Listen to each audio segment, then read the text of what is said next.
이제 슬슬 마감합니다. 안 어려워요. 이 합병 비율은 어떻게 하든 간에 구해지고요. 요거 페어밸류는 회계법인이 구해줄 거고요.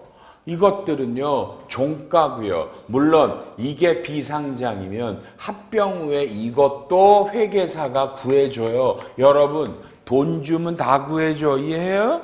여러분이 할 거 아무것도 없어. 여러분은 전표만 끊으면 돼. 전표만. 그러면 일단 봐요. 뭐가 과세가 이연되냐고요? 예, 여기서 보시면 잡아. 아주 간단하죠. 여기는 자산이 1,000억인데 일로 와요. 여기는 얼마야? 1,800억이죠. 800억이 늘었죠. 그게 는 게 자산 평가하면서 300억이 늘었고 영업권이 500억이 늘었죠. 그럼 이건 논리로는요. 1,000억짜리를 1,800억에 팔았기 때문에 이 A라는 법인은요. 800억에 대한 양도 차익이 입금 산입돼서 과세가 돼야 되는 거예요. 과세가 돼야 되는 거예요. 자, 이 법인은 7월 1일부터 없어졌죠. 합병 등기라니까. 그럼 A 법인은 1월부터 7월 1일까지의 법인세 신고를 할 때 요 800억을요. 세무조정에서 입금 산입을 해서 법인세를 내. 우리가 귀찮으니까 그냥 평균 세율이 30%라고 그래봐. 그럼 이 회사는요. 240억의 법인세를 이날부터 석 달이니까 그죠? 7, 8, 9, 9월 말까지 법인세를 내야 되는 거예요. 근데 여러분 합병이라는 게 두 회사가 합쳐지는데 그죠? 결국 이거는 평가한 거 아니야. 평가해서 240억을 내라고 둘이 합쳤는데 그러면 누가 합병을 해? 이해해요? 누가 합병을 해? 페어밸류가 평가해서 올렸는데 세금 내라고 그러니까. 그래서 현금 주는 합병은 못하는 거예요. 비적격은 저 240억을 얻어맞는 게 비적격이에요. 그러니 주식이야. 그러면 과세이연이라는 말은 원래 A법인이 240억의 세금을 내야 되는데 이걸 합병한 일로 와요. 이걸 합병한 B법인더러 세금을 내라는 거야. 그럼 어떻게 내는지 봐봐. 어떻게 내냐면 되게 쉬워. 파란색 세법은 그냥 이렇게 하라는 거야. 뭐 자산을 장부가로 받아와라. 장부가로 받아와라. 장부가로 받아와라. 그럼 요게 25억이면 요게 얼마가 돼? 여러분 얼마가 돼? 275억이 되겠지? 이래야 대차가 맞지? 교과서 보시면 물론 이렇게 써 있을 거야. 자산은 시가로 받아라. 그 대신에 여기에 무슨 자산 조정 계정 300억이다. 이게 다 쓸데없는 얘기야 이런 거. 안 해도 돼. 그냥 1,000억으로 받아라. 그러면 세무조정을 때린다 여러분. 세법은 1,000억으로 승계하라는데 300억, 500억을 많이 잡았지. 그래서 이걸 손금산입 뭔지 몰라도 뭐 자산을 왜 300억을 저렇게 많이 잡았어? 영업권, 세법은 저런 영업권은 없는 거야. 영업권 없어? 세법은 275억이 주발초인데 회계가 800억 더 잡았으니까 양쪽 맞추니까 입금산이 주발초 800억 기타. 빨리요. 너무 쉽지? 양쪽 그대로 여러분 익송금을 때리면 되는 거야. 그러면 언젠가 이 B법인은 이 자산 평가한 300억이 언젠가는 비영화 될 거 아니야. 팔아먹거나 비용으로. 영업권도 똑같아. 국제회계니까 이 영업권은 상각 안 해. 연말에 손상 기억나죠? 아까 사용가치, 미래연금 흐름의 현재가치 하고 떨어지면 손상. 그러니까 언젠가는 이것도 손상 차선이면 비용되잖아. 그러니까 세법은 언젠가 요놈들이 비용될 때 요놈들을 손금 불산입을 해서 나중에 B법인이 과세당한다가 과세이연이야. 여러분 이게 어려워? 이거보다 훨씬 어려운 것도 많이 했는데 우리가 안 어려운 거야. 여기서 여러분 봐봐. 이연법인세가 나오는 이유는 뭐냐면 언젠가 이 자산이 비용 잡아. 그럼 이게 선금불산입이 돼. 선금불산입이 되면 뭐야? 법인세 비용을 올리잖아. 선금불산입 때문에. 그런데 그 연도의 비용이 아니라서 여러분 봐요. 자산을 평가한 300억에 지금 평균 세율을 우리가 30%라고 놓은 거야. 30%면 요 90억만큼을 어떻게 하는 거야, 여러분요? 여기서 이놈을 여기서 이연법인세 부채를 잡는 거야.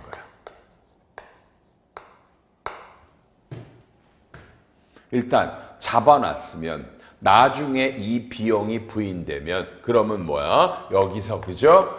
이연법인세 부채를 죽이고 법인세 비용을 죽인다고. 다시 언젠가 회계는 요 평가한 300억을 비용 잡으면 세법은 선금불산입을 하면 법인세 로직으로 법인세 비용이 올라가는데 올해 게 아니니까 그래서 이 시점에서 이연법인세를 잡아놓고 요게 비용화되고 불산입 될 때 얘를 죽여놓고 법인세 비용을 죽이는 거야.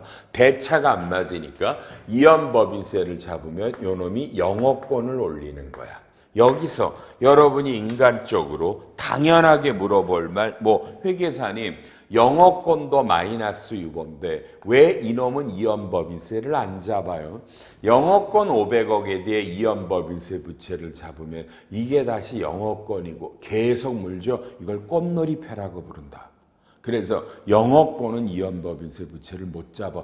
잡으면 계속 늘잖아. 그래서 자산의 평가한 것만 이연법인세 부채를 자꾸 돌려. 그래서 실제로 여러분 세무조정은 영업권은 590억이고 이연법인세가 입금산입 이연법인세 부채가 90억 유보야. 그렇지? 그러니까 지금 봐봐. 이 자산을 300억을 비용으로 떨면 요때 유보를 선금불산입 300억으로 죽여주고 거기에 이미 이연법인세를 잡아놨던 놈을 법인세 비용을 죽이니까 입금이니까 이놈을 선금으로 가서 이연법인세를 죽이고 얘가 죽이면 다시 법인세 비용이 늘어난다고 보니까 요놈을 선금불산입 법인세 비용으로 한다고. 제가 이거 수십 번 했지 이 세무조정. 이게 합병의 회계와 세무조정이야. 뭘 어려워. 다시 할까? 평가 이 비율은 누군가 구해줘. 전산 때리면 나와. 회계사한테 돈 주면 구해줘. 자산부채 평가 회계법인에게 돈 주면 구해줘. 합병하면 종가 상장법인은 거래소 시장에 7월 1일 종가가 있을 거 아니야. 비상장이면 회계사한테 돈 주면 페어밸류도 구해줘. 이렇게 해. 세법은 요게 이래서 이게 과세이연이야. 그래서 이연법인세 부채를 잡고 영업권을 늘려. 그럼 영업권은 나중에 손상하면 그냥 어쩔 수 없어. 그거는 그냥 선금불산입으로 이연법인세 부채를 안 잡기 때문에 저는 여러분이 이 정도를 할 수 있을 거라고 본다. 이게 합병이야. 뭘 어려워.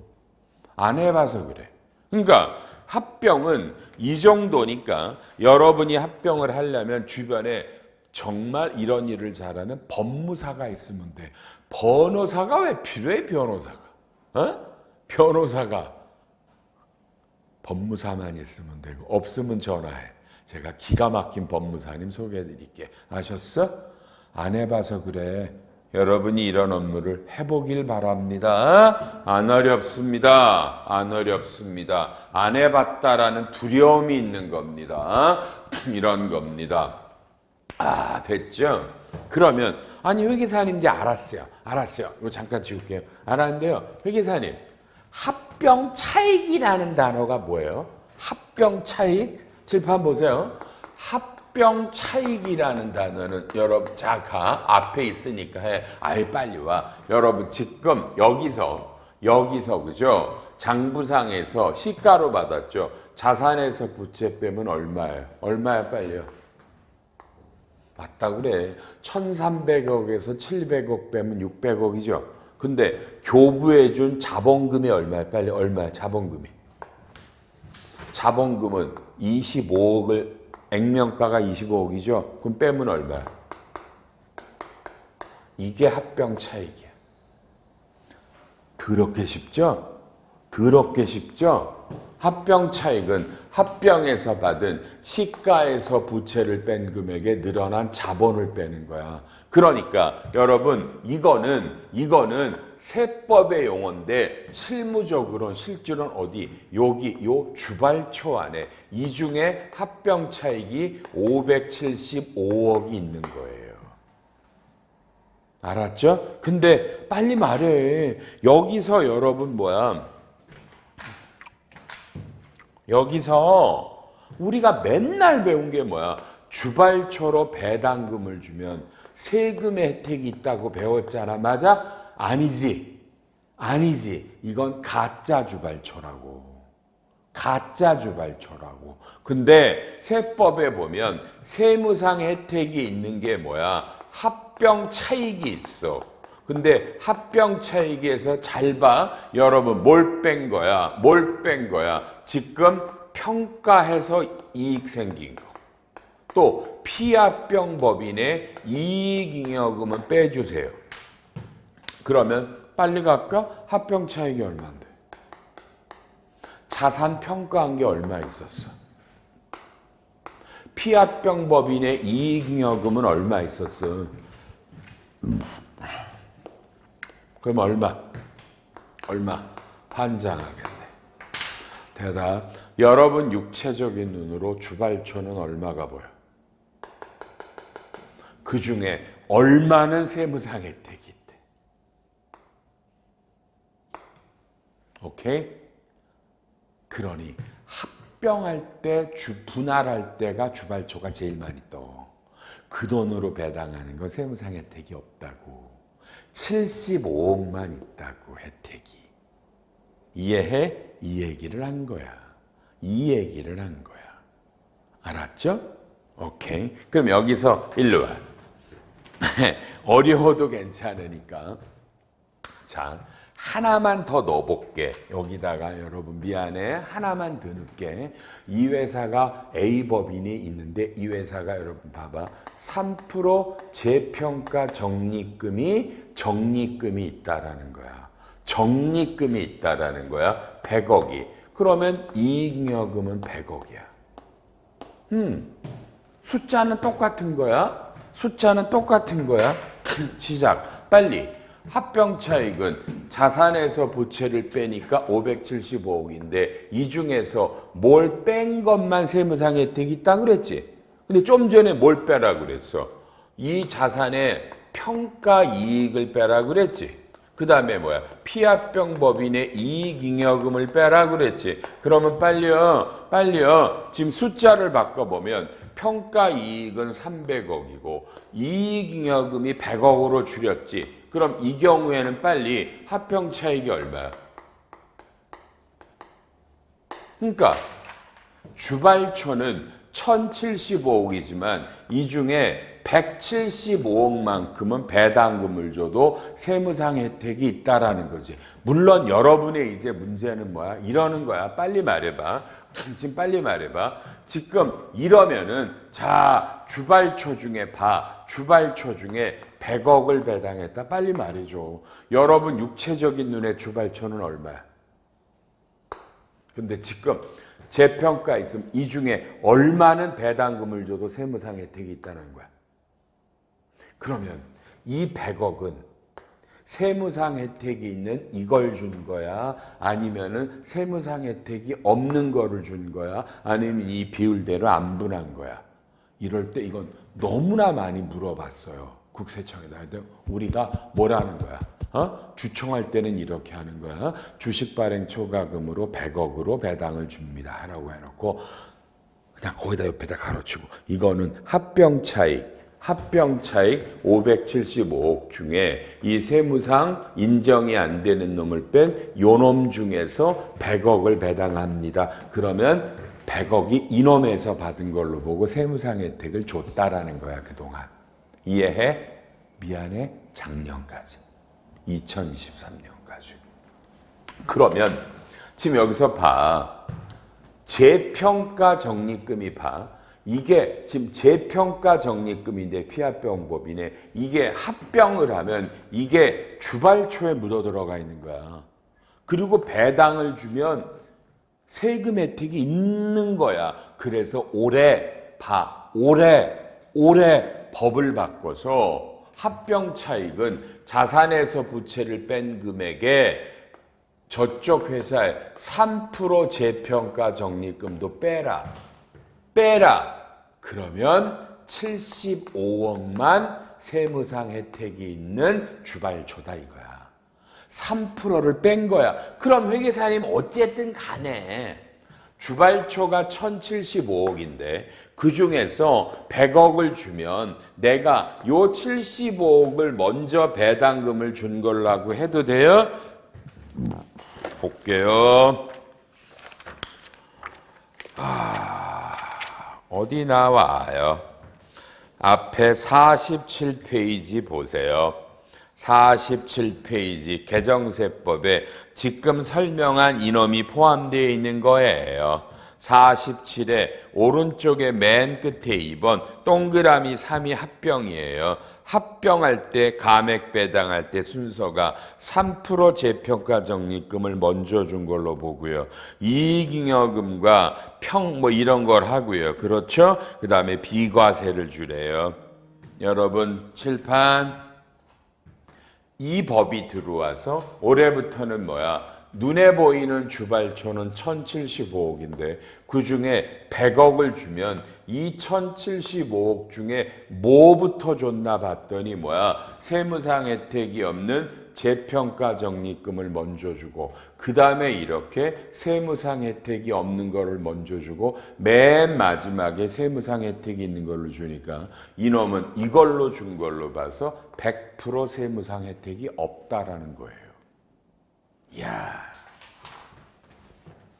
여러분은 이런 걸 배웠어요. 이제 들어본 거고 다 같이 이건 지금 화면에 남았죠?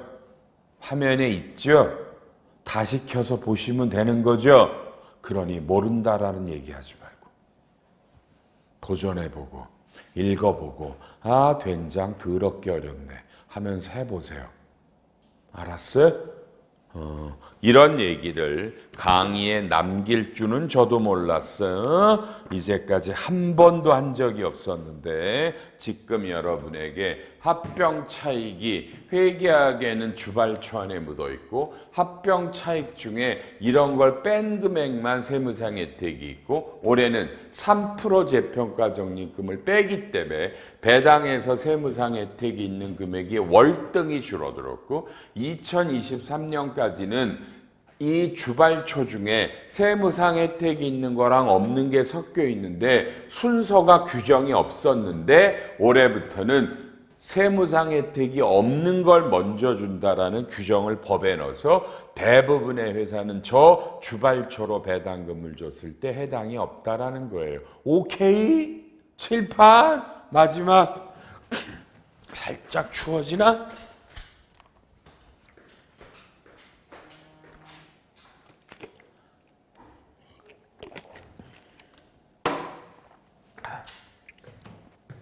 자,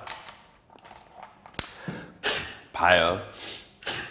저 B라는 법인은 원래 본연에 증제할 때 생긴 주발초가 3천억이 있어요. 먼저 생겼고요. 그 다음에 나중에 합병해서 1075억이 생겼어요. 그렇죠? 그리고 주발초 중에 이 중에 일부를 배당을 주면 좀 전에 여러분이 배웠던 건 요 합병으로 생긴 주발초에서 배당금을 주면 요렇게 세무상 혜택이 없는 거를 먼저 주니까 과세라고 부르지만 빨리 지금 이 주발초는 세무상 혜택이 있는 주발초고 요놈은 75억을 빼면 다 세무상 혜택이 없는 주발초잖아. 1,000억은, 그지? 그럼 그 안에 먼저 줬을 때는 이건 당연하죠. 제가 세법의 기본 논리는 선입선출법이에요. 먼저 발생한 주발초를 준 거로 보기 때문에 요 놈은 당연히 세무상 혜택이 있는데, 이게 거꾸로 요 합병이 먼저 발생하고 나중에 실질했을 때 이게 먼저 발생했지만 여러분은 내가 나중에 실질로 증자받은 주발초를 배당해서 줄 테니 세무상 혜택을 줄게요, 줄 수 있어요 라고 하고 싶으면 이건 국세청에 다시 물어보셔야 돼요. 저는 안 된다고 나올 거라고 봐요. 선입선출법으로 나올 거예요. 먼저 있었던 주발초를 준 걸로 볼 거예요. 그래서 이 중에 1,000억은 뭐야? 세무상 혜택이 없었죠? 이건 그래도 물어보셔야 돼요. 야, 이 양수가, 그죠? 마지막이라고 생각해서 이렇게 강의를 잘하나? 그렇죠? 여러분 어떻게 이렇게 강의를 잘하지? 제가 해놓고도 기가 막힌데 여러분은 기가 안 막혀? 그렇죠? 이런 걸 배우셨어요. 부디 기도해요. 여러분이 이런 걸 배운 걸 써먹을 기회가 있기를 기도합니다. 배워만 놓고 안 써먹으면 억울하잖아. 맞나? 언젠가 기회 오겠죠? 없으면 만들어. 회사를 옮기라고요. 다른 회사로 가. 좋은 회사 가서 이런 걸 써먹어. 그쵸? 배웠으면 써먹어야죠. 시간이 없어서 원래는 분할이라는 것도 해야 되는데 아마 시간이 없나 봐요. 그렇죠? 그래서 분할이라는 거는 뭐 어떻게 방법이 없네요. 이해를 해 주시고요. 그래도 뭔가 어디다 써놓긴 했을 거예요, 여러분요. 어디 나오냐면 맨 뒤에 가서 982페이지에 가면 자, 동일 지배하의 거래가 있습니다. 자, 이것도 한 1분만 할까요?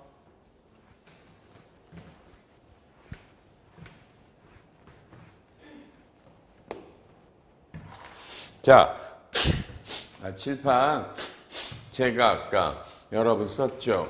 원래 B법인이 A법인을 먹을 때 보통 바로 합병한다 그랬어요? 아니면 저 갑으로부터 A법인 주식을 100% 인수해서 연결한 다음에 내가 100% 갖고 있는 무증자 합병으로 합병한다 그랬죠? 그렇죠. 그게 동일 지배하에 있는 거래예요. 이러면 지금 여러분이 배운 거랑 달라요. 칠판 봐요. 지금 여러분이 배운 건 합병 1현재로 자산 부채를 이때 페어밸류로 평가하는 거죠.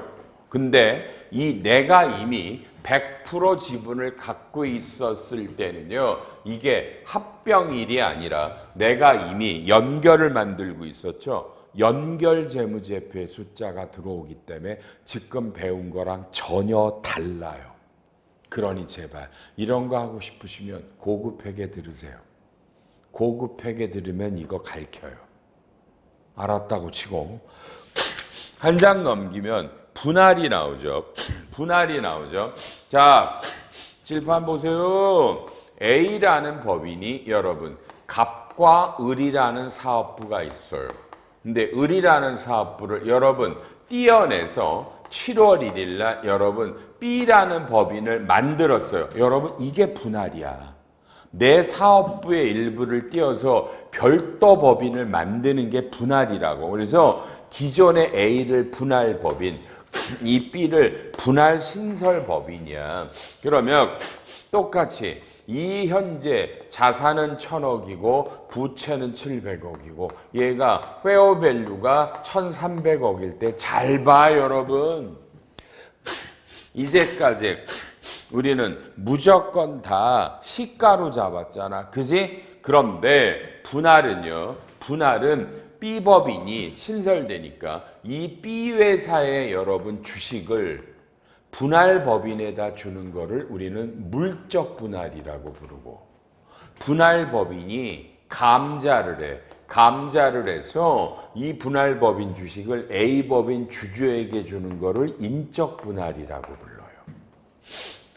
우리나라에는 두 가지가 다 있어. 물적 분할의 제일 대표적인 건 뭐야? LG화학이 배터리 사업부를 띄워서 LG 에너지 솔루션을 만들었던 게 물적 분할이야. 잘 들어. 이제까지 우리는 모든 자산을 페어밸류로 평가를 했지만 현행 분할법인은 이게 절대로 뭐야? 저 분할법인의 자산 장부가액으로 퍼와요.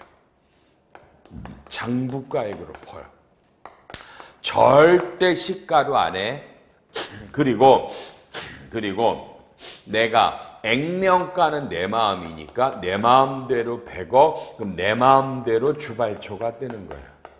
그래서 분할해서 자산 부채는 저쪽에 장부가로 뜨고 이쪽은 내 마음대로 액면가를 1억으로 가면 299억이 주발초야. 그래서 분할할 때도 또 주발초가 수없이 떠. 합병과 분할해서 생긴 주발초는 세무상 혜택 없다 이거야. 이해하셨지? 확실하지? 그리고 여러분, 그리고 A법인은 뭐야? 물적 분할이면 자산 없어지고 부채 없어지고 나머지 300억이 종속기업 투자 주식이고, 인적 분할은 자산 없어지고 분할 없어지고 자본금이 줄고 그다음에 감자 차익, 감자 차손이 뜨면 되는 거고, 책에는 한 장을 넘어가면 986에 물적 분할일 때, 인적 분할일 때, 그지 여러분? 철저하게 세무조정도 써놔서 맞지? 이런 거 나중에 배우고. 오케이? 야, 여러분, 브라보. 합병 분할했어요. 좀 도움이 저는 됐을 거라고 보는데. 알았나요? 되셨죠? 안 됐다고 못하겠지? 안 됐다고 못할 거예요. 여러분 칠판 보면서 너무나 많은 실무자들은 이 합병 차익, 주발초, 합병 차익으로 배당금을 준다라는 의미들을 몰라요. 그리고 기존의 오리지널 주발초와 합병 분할로 생긴 주발초가 혼돈됐을 때 이거를 배당 줬을 때 뭘 먼저 주는 걸로 볼 거냐 이런 거 몰라요. 여러분은 배웠어요. 맞죠? 다시 기도해 드린다. 이걸 써먹을 수 있는 기회가 있기를 바랍니다. 지금 이 수업 듣는 대부분 여러분 별로 써먹을 기회 없죠? 너무 조그만 기업에 다니죠? 기죽지 마. 써먹을 데 없으면 또 어때? 그지? 그냥 알고 있으면 스스로 만족감 가져도 되고요. 알았나요? 이런 걸 배웠어요. 저희 반은 모든 걸 다 가르치는 반이라 여러분 회사에 없는 것도 배워요. 알았죠? 힘내세요. 여러분요. 제가 젊은이들에게 제일 하고 싶은 말이 뭔지 알아요? 젊은이들에게 가끔 이런 말에 젊은 분들 열심히 노력하세요. 근데 노력한다고 다 성공하지 못해요. 노력해도 잘 살 수 없을 수도 있어요. 그러니 그냥 그렇게 알고 사세요. 웃기죠? 노력하면 뭐가 있어야죠? 노력해도 별 볼 일이 없는 경우가 많은 나라예요. 기죽지 마세요. 그러니까 노력한다고 다 잘 살거나 하지 않아요. 그러니 그냥 우리끼리 공부하는 걸로 만족합시다, 여러분요. 이런 걸 배웠고 이제 마지막 우리는 부당행위로 치닫습니다. 우어후 부당행위. 이제 저한테는 딱 1시간만 남았네요. 1시간만 남았네요. 여러분 부당행위를 모르는 사람이 어딨어. 특수관계니까 989페이지에 이런 게 특수관계인 정의입니다. 읽고 계십시오. 남은 1시간이라도 열심히 해드리도록 하겠습니다.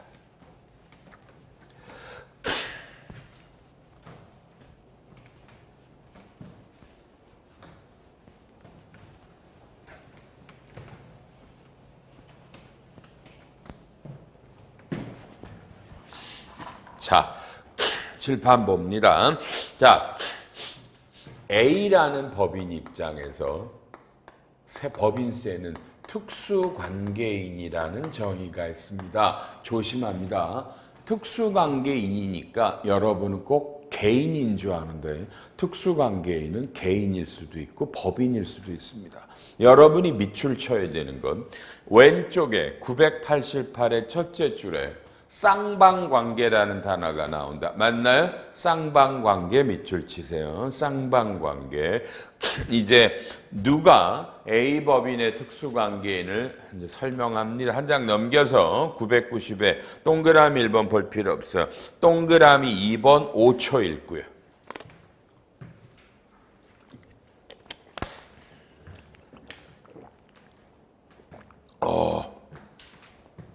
자, 아이고.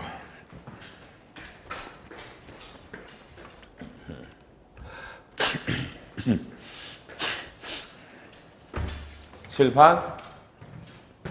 여러분 1번. A법인의 1% 이상의 주주는 A법인과 특수관계인입니다. 그러므로 1% 미만의 주주는 소액주주라고 특수관계인이 아닙니다. 그래서 우리는 1% 이상의 주주를 법적인 용어를 비소액주주라고 부릅니다. 대주주라고 안 부르고. 7번.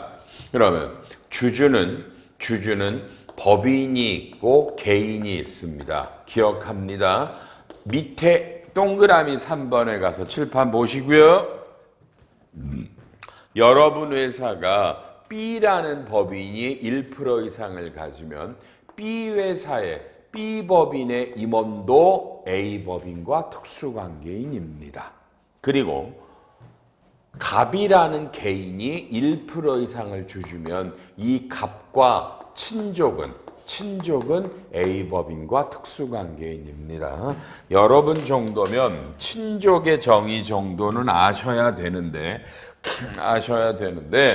위에 나오지만 시간이 없으니까 그냥 사촌까지 혈족과 삼촌까지의 인척과 배우자, 여러분 빨리 배우자 옆에 가로 안에 실질적 배우자라고도 써 있을 텐데 맞나요? 동그라미 3번에 맞아요?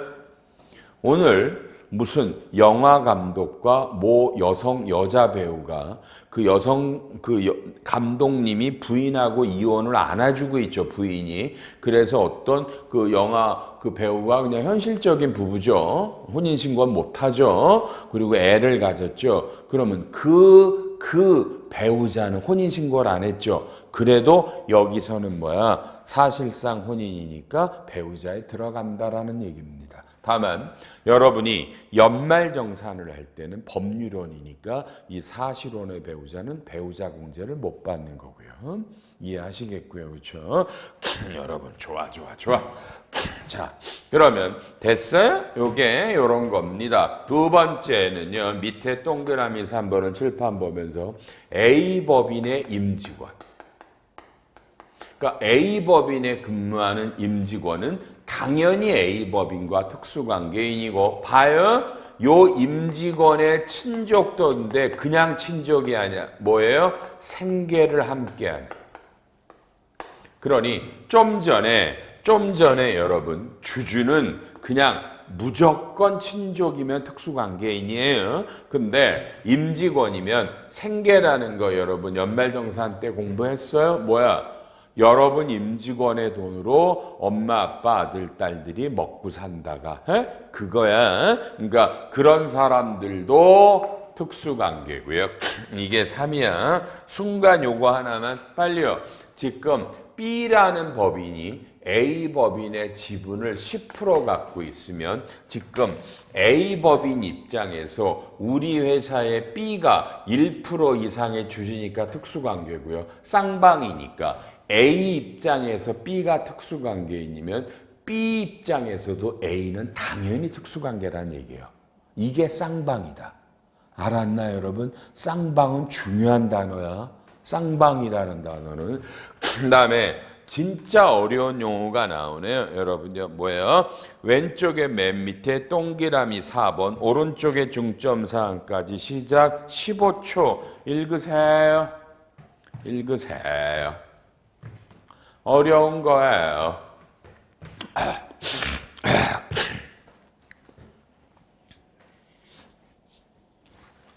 법인이 직접 또는 이런 특수관계인들과 합해서 다른 법인의 지배적인 영향력을 행사하는 오른쪽에 중점상의 1번 지배적인 영향이라는 것은 내가 직접 또는 특수관계인을 통해 그 어떤 법인의 주식을 30% 이상 갖고 있으면 지배적인 영향력이래.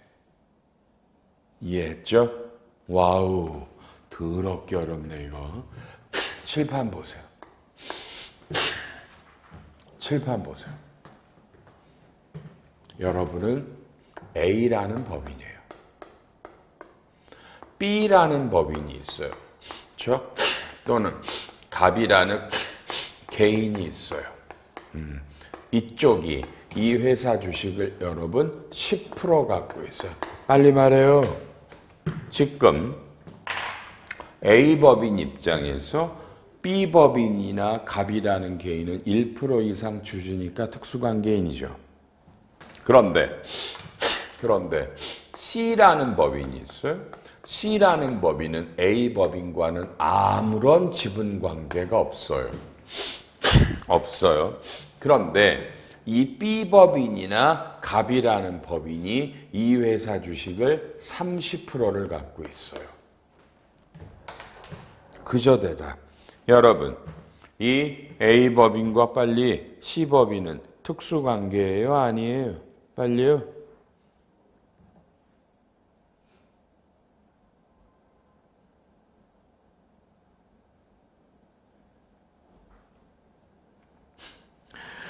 여러분, 참 이런 것도 참 제가 황당하잖아. 이렇게 질문이 오는데 여러분도 한번 들어봐. 회계사님 안녕하시네. 안녕하지 뭐 그러면 잘 있어. 그런데 기장하던 업체니까 세무회계사무소인가 보죠. 기장하던 업체가 합병 당하게 됐대. 피합병 법인이란 얘기지. 법인 결산이 일반 법인과 다른 게 있을까요? 뭘 합쳐야 한다든지요. 본인도 안 해. 너무 막연하게 여쭤보게 되겠네요. 여러분이 이 질문 받으면 뭐라고 답변하겠어? 그냥 그죠? 저 같으면 그냥 새해 복 많이 받으세요. 끝나겠네. 응? 아니 뭘 물어보는 거야? 아하, 그럼 여기서 기본적인 거 있어야지, 그지? 몇 월 며칠 날 합병입니다. 어? 우리는 뭐 상장입니다, 비상장입니다. 쉽게, 그지? 합병 비율이 뭐고요? 뭐 이런 최소한의 요건을 알아야지. 그냥 막연하게 회계사님 제가 기장을 하는데요. 여기가 합병당해서 없어져요. 뭘 해요? 그럼 내가 뭐라고 그래? 다시 새해 복 많이 받으세요. 올해 무탈하시고요. 건강하시고요. 그죠? 그리고 뭐야? 조금 더 자세한 정보를 주면 좋을 것 같은데요. 2024년 연말 안에 합병된 건가요? 2025년에 합병이 된다는 뜻인가요? 조금 기본적인 걸 주시면 제가, 그죠? 제가 이렇게까지 아까 강의해 드리는 놈인데. 그러니까 뭐야? 그분은 지금 이런 수업을 안 들었다는 얘기죠. 왜요? 세무회계사무소를 다니니까 내가 합병이라는 걸 할 일이 있겠어? 그래서 이런 걸 배워도 안 듣는다고요. 공부 안 하고요. 이해돼요? 그러니까 이런 걸 물어보는 거예요. 다만 저는 이분한테 열심히 설명해 줄 거야. 이분은 저한테 자주 물어. 근데 물을 때마다 꼭 아우 좋아 죽겠어. 커피도 막 주고 그러거든. 그러니까 저랑 좀 친해. 근데 조금 더 구체적으로 물었으면 좋겠다. 그죠, 여러분요? 그죠? 질문이 너무 막연하죠. 그죠? 요런 걸. 그러니까 저한테 질문할 때 질문 얼마든지 해도 좋으니까 조금 제가 답을 할 수 있게 해줘. 알았죠? 질문하는 걸 여러분더러 뭐라고 그러는 거 아니에요. 칠판, 여러분 봐. 지금 A라는 법인은 C라는 법인과 직접적으로는 1% 지분 관계가 전혀 없죠. 서로 간에 1%면 특수관계인데. 근데 법이 내가 직접 또는 나의 특수관계인들이 다른 회사 주식을 여러분 지배적인 영향력이라는 게 30% 이상을 말하는 거야. 그러면 우리 둘은 서로 특수관계다 이런 거야. 여러분 지금 이 말 이해하시겠어요? 이 말 이해해요? 그런데 지금 자 봐. 여러분 이거는요. 잘 봐. 이 갑이라는 개인은 이 회사, 우리 회사 주식을 10% 이상 가지는데 지금 문제는요, 을이야. 을은 갑의 동생이야. 그래도 우리 주주의 친족이죠. 동생이니까. 지금 이 회사는 이 동생이 갖고 있어. 말해줘. 여러분 말해줘. 지금 이 갑과 을은 서로 간에 사이도 주식에 나빠. 형제지간. 그런 경우 많잖아. 형제 간에 싸우는 경우 많잖아. 롯데도 맨날 신동빈, 신동주 싸우잖아. 그지? 그럼 대답해봐. 여러분 지금 이 경우에 A와 C는 특수관계라고 생각이 들어? 특수관계야? 우리 회사의 주주랑 혈연관계는 맞지만 전혀 상관없는 다른 회사 주식을 갖고 있지. 그지? 근데 그 회사가 나랑 우리 주주의 동생이고 모구 간에 그것 때문에 더구나 이게 그지? 내 처의 동생이야. 더구나 내 처의 동생이야. 내 처의 이모야. 이런 거. 이것도 특수관계야. 지금 이 문제가 있는 거예요. 이해해요? 그래서 이건 오늘 여러 이유로 안 하지만 여러분에게 그죠? 여러분에게 오른쪽에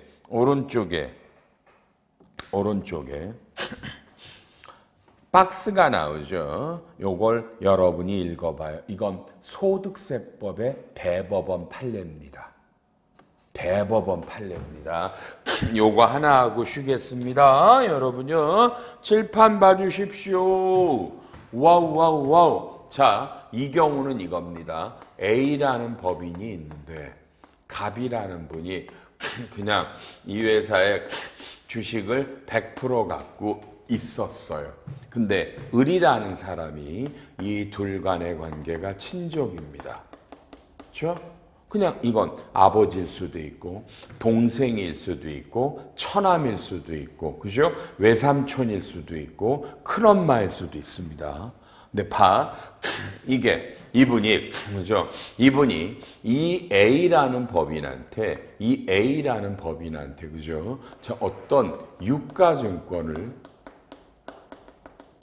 시가 100억인데 실제로 진짜야. 여러분 이걸 20억에 팔았어요.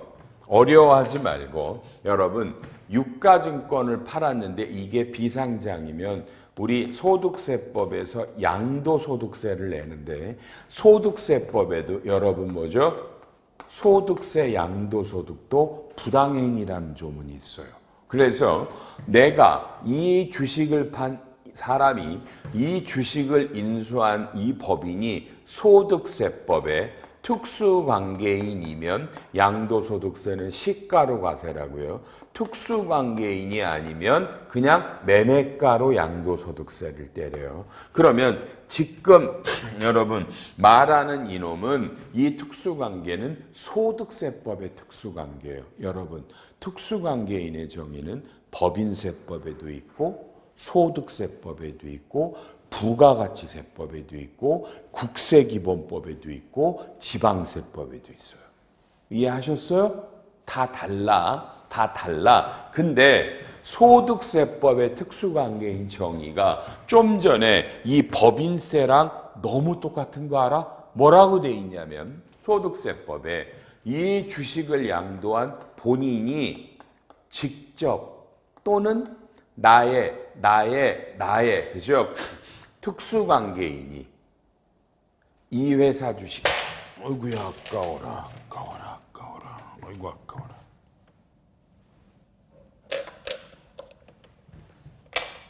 자, 이 주식을 30% 이상을 갖고 있으면 나와 이 법인은 직접적인 지분관계는 없어도 나의 특수관계인이 30% 이상 가지면 특수관계다. 그래서 국세청이 시가로 양도소득세를 과세했어요. 이분이 소송을 했어요. 뭐라고요? 법에는 내가 직접 또는 나의 특수관계인을 통해서 이 기업에 지배적인 영향력을 행사하는데 이때 이 지배적인 영향력이라는 거는 나의 입장에서 내가 얘를 통해서 이 A를 지배하고 있냐는 거야. 대답, 대부분 아닐 거잖아. 아니잖아. 이 사람의 동생이야, 처남이야. 이 사람이 뭘 A법인을 해? 이 사람이 지배하는 거지. 내가 지배하는 게 아니잖아. 그래도 국세청은 국어로 내가 직접 또는 나의 특수관계인이 여기를 30% 이상을 가지면 나랑 얘는 특수관계인이라고 때렸는데 역사적이죠. 역사적으로 이건 대법원에서 패소했어요. 국세청이. 이해돼요? 맞잖아. 이 사람이 지배하는 게 아니잖아. 얘가 지배하잖아. 그래서 양도세를 못 때렸어요. 그럼 여러분 봐. 논리적으로 실제로 이것도 똑같은 거잖아. 맞지? 맞지? 우리 법인이 여기에 직접 아무것도 없어. 나의 특수관계인인데 이 사람이 우리 주주의 먼 친척이야. 얘가 갖고 있는데 얘가 왜 나랑 특수관계인이냔 말이야. 근데 이건 국세청은 지금도 일관되게 특수관계인이라고 주장을 해요. 대법원 판례가 나왔어도 이건 소득세법의 판례야라고 법인세는 택도 없다 그리고 아직도 이건 특수관계인으로 걸어요. 근데 이것도 여러분이 대법원까지 가면서 특수관계인이 아니야라고 소송을 걸면 이건 여러분이 저는 이길 거라고 봐요. 다만 국세청은 저 대법 판례 인정 못해요. 저라도 인정 못해요. 이러면 저 대법 판례를 인정해버리면 왼쪽에 요 동그라미 4번이 대다수가 날아가요. 특수관계에서. 이러면 너무나 많은 거래가 축소돼서 국세청은 이거 인정 못해요. 다만 해당되는 분은 여러분 소송하십시오. 여러분 대법에 가면 이길 겁니다. 이길 겁니다. 그러니까 긴 겨울밤 991, 992에 있는 이 소득세법의 대법원 판례를 읽어보십시오. 오케이? 와, 특수관계인 정의도 다 했어.